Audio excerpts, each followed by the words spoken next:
Ivavaka isika rehetra dia mbola mananatra feonay idera ny anarana masina indray zay ry Tompoandriamanitra eo no ity fotoana mamy izay nomenao anay ity indray andrenesanay ny soratra masina avy aminao dia omeo ny fanainao masina izay ahafahanay mamantatra zay tena sitrakao amin'ny anaran'i Jesosy nanaovana zavavaka izany amen. Ry sekolalady malala ho aminareo rehetra ny fahasoavana sy ny fiadana avy amin'Andriamanitra rentsika sy Jesosy Kristy Tompo amen. Ny soratra masina izay voalahatra ho torina amin'izao alahady fahafito mialohan'ny Paska izao dia araka izay voasoratra ao amin'ny filazantsarany Matio. Matio toko 7 andiny 7 hatramin'ny andiny 7. Matio toko 7 andiny 7 hatramin'ny andiny 7. Toy izao no favakin'ny teny. Ny nanaovan'ny Jaona Batisa an'i Jesosy amin'ny anaran'i Jesosy. Ary tamin'izay Jesosy dia avy tany Galilea ka tonga teo amoron'ny Jordana dia nanantona ny Jaona izy mba ataony batisa. Fa Jaona nandà azy ka nanao hoe izao no tokony ataonao batisa ka ianao indray va no makaty amiko. Fa namaly Jesosy ka niteny taminy hoe eka ihany ankehitriny izao no mety amintsika atanteraka ny famarinana rehetra. Dia nekeny izy. Ary raha vao natao batisa Jesosy dia niakatra avy teo amin'ny rano niaraka tamin'izay izy ary indro nisokatra tamin'ny ny lanitra ary hitany fanan'Andriamanitra nidina tahaka ny voromailala ka nakeo amboniny.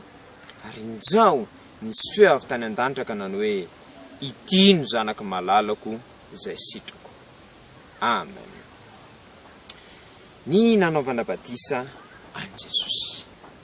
Atsakany ny tanany izay vao vita batisa? Be dehibe. Ya. Ity tantara ity dia matetika andraisan'olona zavatra diso. Dia ho azavantsika izy androany. Misy karazana batisa anankiroa hitantsika tao amin'ny Baiboly. Ao aloha ny atao hoe batisa trinitaire. Ino moa ilay trinité? Dia ilazana n'Andriamanitra Ray, Zanaka ary Fanahy Masina. Zay mihitsiny. Dia io ilay nitenen'i Jesosy hoe andehana amin'izao toa izao dia manaova batisa ho amin'ny anaran'ny Ray sy ny Zanaka sy ny Fanahy Masina. Dia le batisa ataontsika amin'izao io. Tonga tamin'ny andron'ny Pentekosta dia nanao batisa ny apôstôly. Dia latsaka amin'ny Fanahy Masina tamin'izay olona nataony batisa. Dia izay natao batisa rehetra tamin'io dia tonga Zanak'Andriamanitra. Zay le batisa no tendren'i Jesosy le ataontsika amin'izao io. Fa ity batisa ny Jaona ity kosa io le antsoina hoe batisa ny fibebahana. Satria Jaona taloha nanao ny batisa dia niteny hoe mibeba ianareo fa akaiky amin'ny fanjakan'ny lanitra dia nanomana ny fahatongavan'i Jesosy izy. Izany hoe mitovitovy amin'ny fandraisana fanasan'ny tompo andraisana famelan-keloka mba hiomanana andraisana an'i Jesosy. Tsy mitovy ireo batisa anankiroa ireo. Noho izany diso izay milaza hoe tsy maintsy lehibe ohatran'i Jesosy zay vao atao batisa. Satria ny mahatonga ho zanak'Andriamanitra dia tsy mila olona lehibe. Ka tsy mahatonga ho zanak'Andriamanitra ty batisa ny Jaona ty, tsy mahatonga ho ahazona ny Fanahy Masina. Jesosy rery ny hitantsika hoe nahazo Fanahy Masina teto fa iny resaka hafa iny. Any Jesosy manokana iny. Fa ny ankoatr'izay ny olon-tsotra izay nataon'ny Jaona batisa tsy lasa zanak'Andriamanitra ary tsy nahazo ny Fanahy Masina. Tsy mitovy izany ireo batisa anankiroa ireo. Tsara koa ny amantarantsika satria efa miresaka batisa ihany isika dia tsy zava-dehibe ny abetsahan'ny rano.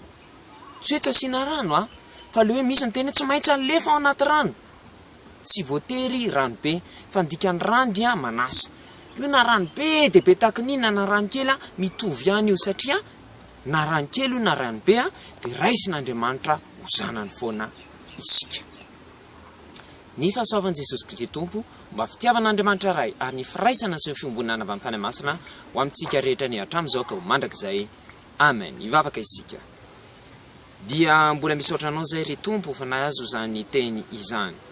Dia misaotra anao zay satria vita batisa ka tonga zanakao ary afaka mandova ny fiainana mandrakizay. Pio zay mba hatsapa izany mandrakariva amin'ny anaran'i Jesosy. Amen.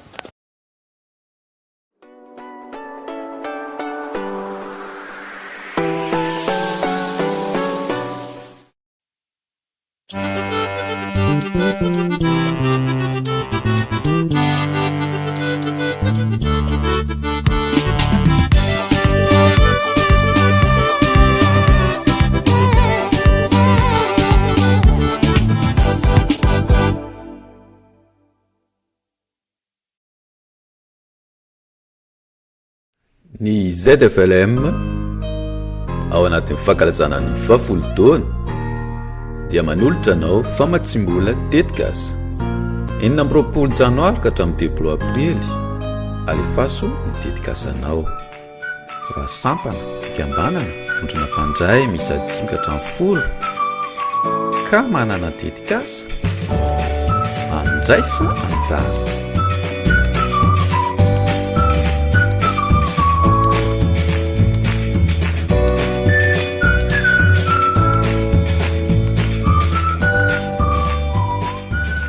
Tetikasa fiarina mahakasika ny ara-tsosialy mikendry fivoarana ary manaja ny tontolo iainana. Tsara raha tetikasa efa natomboka na misy mentinao amin'izany teti-bola mazava hita ny dingana atao. Alefaso ary ny mombamomba ny tetikasa sy ny mpandray anjara ao amin'ny luterana.malagasy@gmail.com.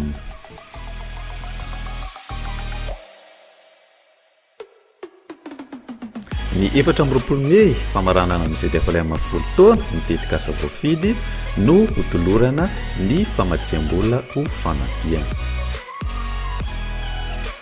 Isy fanaraha-maso ny fivoaran'ny tetikasa eny ifotony.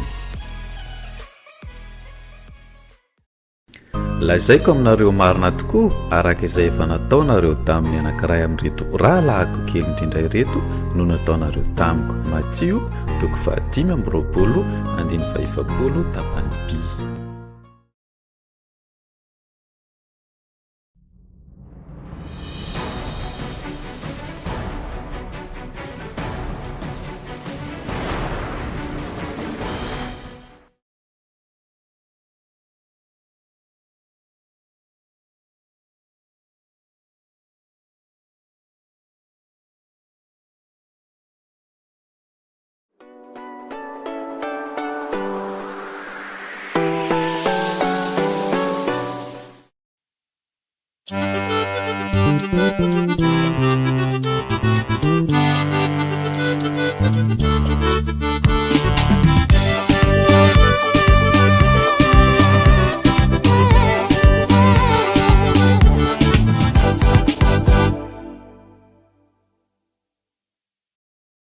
Unissons-nous dans la prière.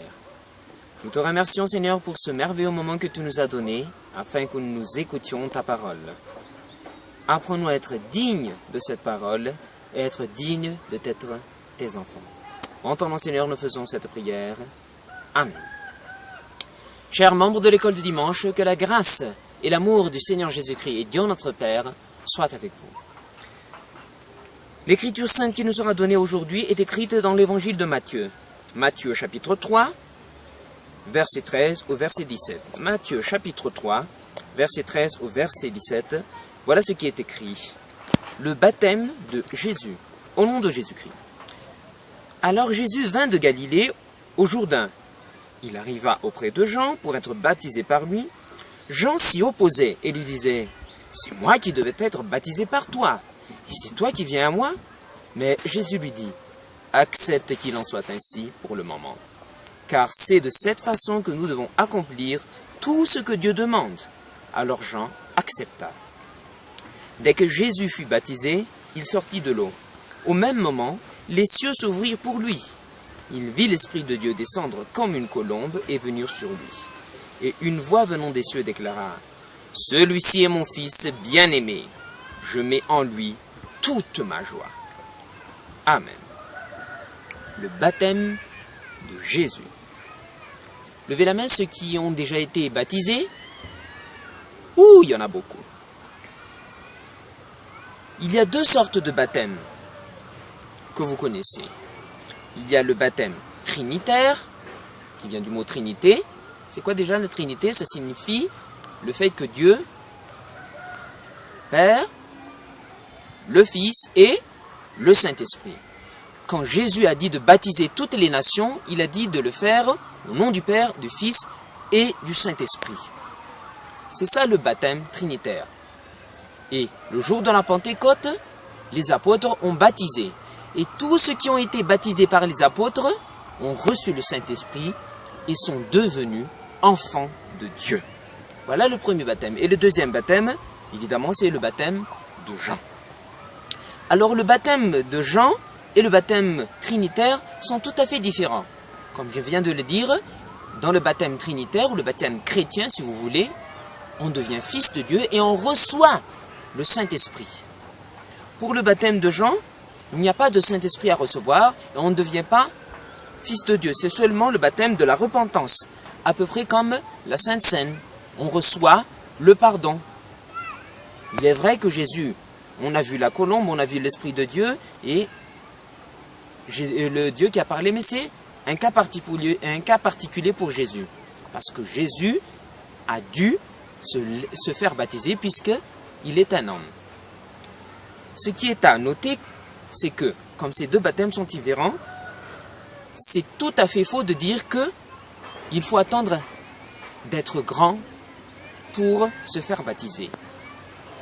Pour devenir fils de Dieu, c'est Dieu qui travaille dans le baptême trinitaire, le baptême chrétien. On n'a pas besoin d'être grand. De même, pour recevoir le Saint-Esprit. C'est un travail de Dieu et non pas le travail des gens à baptiser. De même, la quantité d'eau n'est pas importante. Qu'on utilise une petite quantité d'eau ou une grande étendue d'eau, c'est la même chose. L'important, c'est qu'il y a de l'eau. L'eau nous purifie tout simplement de notre corps. Mais il ne purifie pas l'intérieur. Il ne purifie pas de notre péché. C'est juste un symbole. Alors qu'il y ait beaucoup d'eau ou peu d'eau, c'est la même chose. Ce n'est pas important. L'important, c'est l'eau et de recevoir le Saint-Esprit et devenir fils de Dieu. Que la grâce du Seigneur Jésus-Christ, l'amour de Dieu et la communion avec le Saint-Esprit soient avec vous. Amen. Unissons-nous dans la prière. Nous te remercions, Seigneur, pour cette écriture sainte que tu nous as donnée. Apprends-nous encore et toujours à ressentir que nous soyons tes enfants et que nous en soyons dignes. Pardonne-nous nos péchés. En ton nom, Seigneur, nous faisons cette prière. Amen.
Sasatra, sikatili ya safatra.